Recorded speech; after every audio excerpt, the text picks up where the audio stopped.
And businesses across the mountains were shut down by Helene last year, and first responders were working day and night to help their communities. This next story shows us how a Waynesville firefighter and his family stepped in to feed those in need, and how the community is now returning that love over a year after the storm. I've always been crazy about everything firefighter related. When I got to be 16 years old enough to be a junior firefighter at Sanook Fire Department in West Waynesville, I joined, and kind of the rest has been history. Ben Hooper is a volunteer firefighter that has worked at several departments in western North Carolina. Half pound of brisket, half pound of pork. He is also the owner of Ben's Backdraft BBQ in Waynesville. But when Helene hit last year, Hooper says he figured out a way to be both. I was on shift at Waynesville. My wife and another one of our team members were manning the trailer.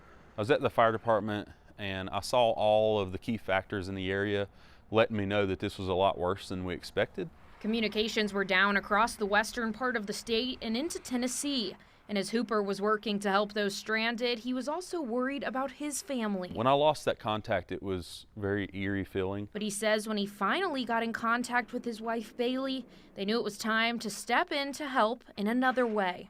When it stopped raining, my wife and our team member Ashley went into our food trailer, and I told them just to start handing out food for free. And we just did, if they wanted to donate, they could. Obviously, we couldn't run any cards or anything like business as usual, so we just started giving out food. That's the only thing I knew to do. The Hoopers continued to serve food for free to the community in the days directly after Helene, when most businesses were closed. In the restaurant world, if you don't have good water, you can't be open. So everything in Buncombe County was closed.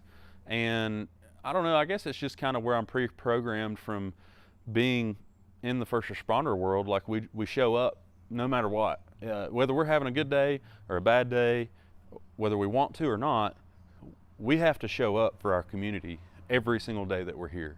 Before Helene, Ben's Backdraft BBQ was a food truck, but now it's a restaurant. However, getting there was still a struggle, especially after the storm. So after the storm happened, I had to do a little bit of adjusting. Obviously, the economy was impacted pretty heavily. We found a restaurant building that used to be a barbecue place in the Jonathan Creek community, and I opened the door and I knew we were home. That home is now a place the community comes together for good food and to give back to the people that were there for them. I feel like a lot of the people that we helped during the storm have paid us back by coming and visiting our restaurant on Jonathan Creek. Well, Ben's Backdraft BBQ food truck is currently set up right next to Tony's Tube World in Maggie Valley if you're looking for some fun and food.